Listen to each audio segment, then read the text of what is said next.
Bonjour les aquarellistes. Le livre de vie, chapitre Animaux du Grand Nord, voici la 4e partie avec le dernier animal que vous découvrirez dans l'atelier de la semaine prochaine, je vous le révélerai. En attendant, nous travaillons la petite aquarelle de déco de la page de gauche, c'est juste une petite bande où on s'entraîne avec un iceberg. Alors je sais, j'ai une fleur dans les cheveux, c'est pas tout à fait en cohérence avec le Grand Nord, mais j'enregistre cet atelier au printemps.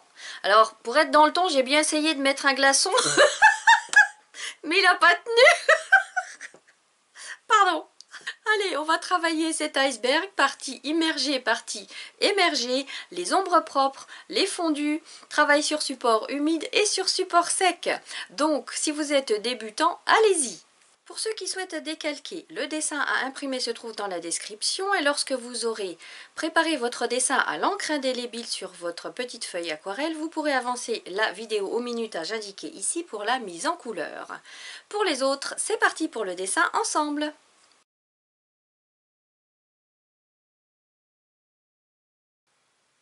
Je réalise toujours un prototype au préalable pour savoir exactement où je vous emmène, donc le voici. Je vous invite à prendre votre règle, un crayon de papier et une gomme. Et on va commencer par tracer juste la petite ligne de flottaison qui se trouve à 8 cm et demi du bord supérieur, marge non incluse. Donc juste un petit trait de repère à 8 cm et demi. Et on en rajoute un à 3 cm et demi, ça sera pour le dessus de l'iceberg ici. À vous. Et au niveau du 8 et demi, on fait une petite vague. À vous. Alors le dessus de mon iceberg, ici je vais vous le faire légèrement plus haut que celui que j'ai fait sur mon prototype. Donc on va commencer ici, au niveau de notre point. Peu importe l'espace par rapport au bord. Hein. Je descends en tremblotant ici, à vous. Je descends en tremblotant ici, à vous. Je remonte ici. Donc là, pas de trait de repère, pas de code parce que c'est pas la peine. Et là, de manière irrégulière, ici, à vous. Ensuite, je vais viser le bas. Ici, je vais m'arrêter à peu près à 1 cm du bas. Je vais faire arriver une petite en pointe ici, comme ça, à vous. Et de là, je vais tout simplement viser ici, à vous. Ensuite, je repars de là. Et en tremblotant pareil, je rejoins ici, à vous. Voilà pour le dessin. Alors vous voyez ici, je n'ai pas repassé mon dessin à l'encre. Donc je vous montre l'effet que ça fait. Maintenant, moi j'aime bien que ce soit repassé à l'encre. C'est un choix, vous n'êtes pas obligé.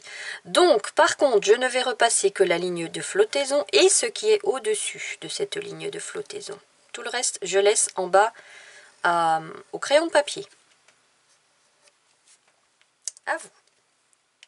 Ce qui implique que je gomme ma ligne de flottaison, le crayonné. Vous pouvez y aller, hein, l'encre indélébile est à prise instantanée. À vous.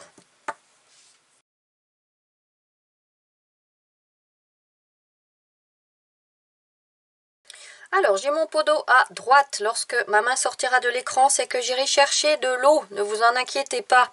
Mais je ne veux pas le laisser juste à côté parce qu'il va me gêner sinon. Hein. Alors, pour le ciel, nous allons le travailler avec 3 couleurs. Un jaune, un orange et un mauve. Ici, c'est le jaune de Cadmium Citron, numéro 203 de chez White Nights, donc un jaune clair.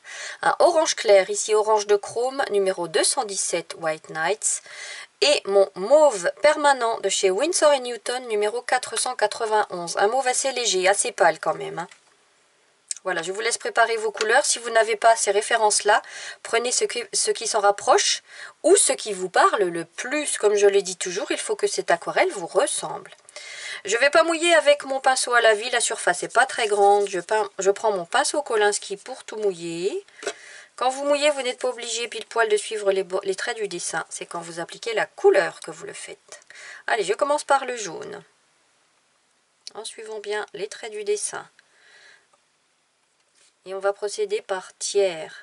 Sur le premier tiers inférieur du jaune, je rince mon pinceau. Je vais chercher du orange que j'applique sur le second tiers. Toujours en suivant bien les traits de mon dessin. Donc là, je peux passer à l'horizontale. Hop.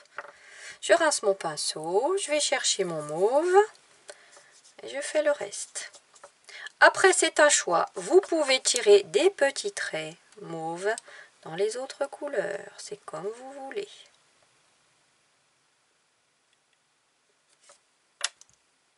Vous pouvez même aller chercher un pinceau plus fin pour affiner ces petits traits. Ici, j'ai pris mon Léonard numéro 4, vous voyez. Voilà, pour qu'il soit encore plus fin. Mais attention, ça sèche vite, donc je vais remouiller un petit coup mon Léonard pour fondre ces derniers traits-là et remouiller tout mon jaune.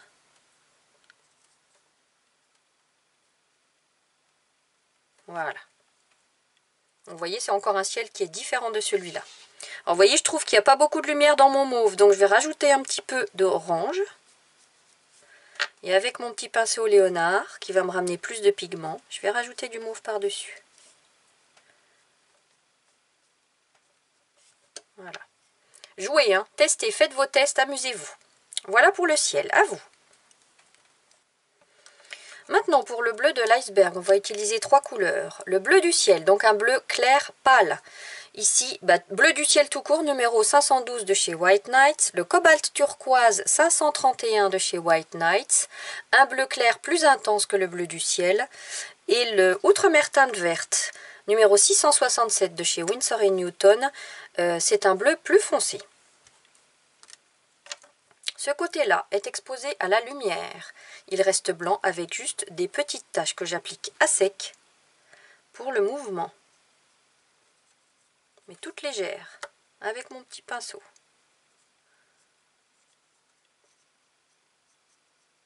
Pas beaucoup. À vous. La mer est travaillée avec 2 couleurs, le cobalt turquoise et l'outremer teinte verte. Je ne m'occupe pas de la partie inférieure de mon glacier. Je mouille toute l'eau avec mon pinceau à la vie pour déposer pas mal d'eau quand même. Je vais chercher mon Kolinsky, mon cobalt turquoise. Je vais laisser une tache blanche de ce côté-là au niveau de la partie gauche de l'iceberg. Tout le reste, je peins.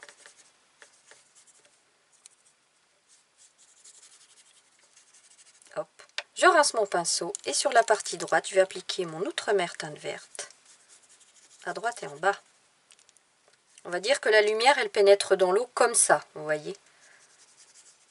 Donc, je vais faire mes ombres comme ça ici. Et je vais rajouter un petit coup d'outremer teinte verte à la surface de l'eau et tirer des petits traits comme ça vers le bas. Voilà. À vous! Je n'attends pas que ma mer sèche pour travailler cette partie-là de l'iceberg. Elle est dans l'ombre. Je vais la travailler avec l'outremer teinte verte, mais laisser une belle tache de lumière. Donc, c'est pas une surface très grande. Je prends mon pinceau Kolinsky pour tout mouiller. Donc, ici, la peinture va migrer. Hein, les pigments vont être attirés par l'eau, ça va migrer, c'est pas grave, on laisse faire. Et avec mon outremer teinte verte, je vais laisser une tache blanche ici. Et tout le reste, je peins en suivant bien les traits de mon dessin.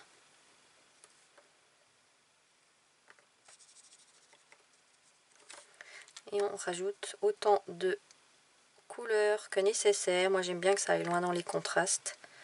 Alors, pas forcément unis, hein, ça peut être des petites touches irréguliers. Hein.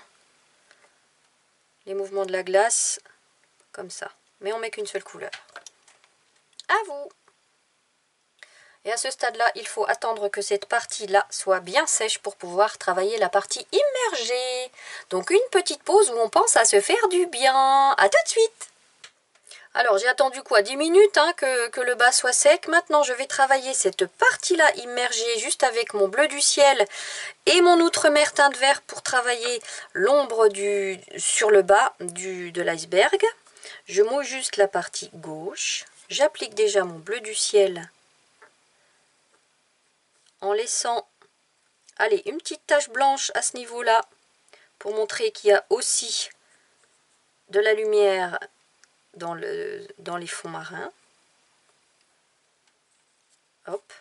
Je change de pinceau, je vais chercher mon petit pinceau Léonard, je vais chercher mon outremer et je vais juste travailler un peu d'ombre là sur le bord, en bas.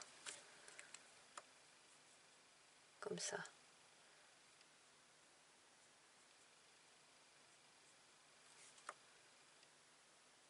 Voilà. Mais j'ai pas envie d'aller plus haut, vous voyez, j'ai envie qu'on comprenne que la lumière vient du dessus et qu'elle rentre dans l'eau. À vous. Et de la même manière, on va travailler la partie droite qui est plus dans l'ombre. Donc, il va y avoir une base d'outre-mer, des petits mouvements en mauve. Et on va changer de pinceau pour aller chercher plus de pigments, mais dans les mêmes tons. Donc, juste 2 couleurs pour cette partie-là. Le mauve, toujours le mauve permanent, et l'outre-mer teinte verte. Et là, ce que je vais essayer de faire, c'est de laisser un petit liseré blanc entre les 2 couleurs pour montrer l'arête. Je mouille avec mon pinceau à la vie sans toucher le bleu de gauche. J'applique ma première couleur avec mon Kolinsky. Mon outre-mer teinte verte. En suivant bien la ligne de flottaison au-dessus. Et attention, je respecte bien mon petit liseré sur la gauche. Hop. Et je termine en pointe en bas. J'avais une petite tache blanche ici, je la laisse. Et je rapplique un peu de pigment pour foncer tout ça. Je prends mon petit pinceau Léonard, le mauve, des petites touches de mauve pour donner du mouvement à ce bleu. Pas trop sur le dessus.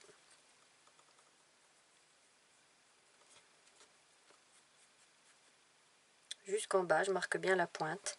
Et je retourne chercher de l'outre-mer. Et comme le pinceau est plus petit, il va me déposer encore plus de pigments. Vous voyez la différence. J'ai plein de pigments, un bleu bien intense. Parce que j'ai moins d'eau. Et là, je travaille, je remouine un petit coup la pointe de mon pinceau. Et je travaille le bas bien comme il faut. Comme ceci. À vous. Il ne nous manque plus que cette petite partie-là que je mouille avec mon petit pinceau Léonard et que je travaille avec du bleu du ciel. C'est une partie qui est dans l'ombre. Néanmoins, j'ai envie de laisser une toute petite tache blanche pour le mouvement. Tout le reste, je remplis. Ce qui est important ici, c'est qu'elle soit plus foncée que cette partie-là, mais plus claire que celle-ci. À vous! Et voilà, cette petite déco est terminée. Voilà, j'espère que ça vous a plu. Amusez-vous maintenant à faire des extensions, à rajouter des animaux, à en faire des marque-pages de Noël par exemple, à changer les couleurs des bleus, à rajouter des mauves, des violets ou des roses pour faire des mouvements dans ce bleu. Je vous dis à la semaine prochaine pour le texte et l'aquarelle de la page de droite. Prenez soin de vous.